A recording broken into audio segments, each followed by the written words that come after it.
পাকিস্তানকে test series হারানোর পর মনে ভয় ধরে গেছে ভারতের। তাই তো বাংলাদেশের বিপক্ষে প্রথম টেস্টের জন্য 16 সদস্যের শক্তিশালী দল ঘোষণা করেছে board of control for cricket India BCCI.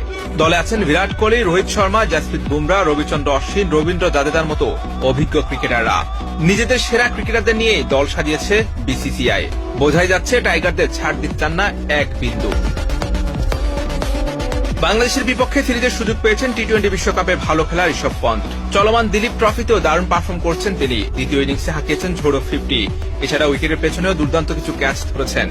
Dilip ট্রফিতে রান পেয়েছেন লোকেশ রাহুল, সেই সুবাদে জায়গা পেয়েছেন বাংলাদেশের সিরিজে। তার সঙ্গে আছেন সরফরাজ খানও।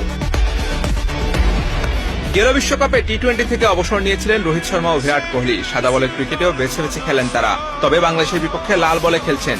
রোহিতের নেতৃত্বে টাইগারদের বিপক্ষে মাঠে নামবে ম্যান ইন ব্লুজরা। তার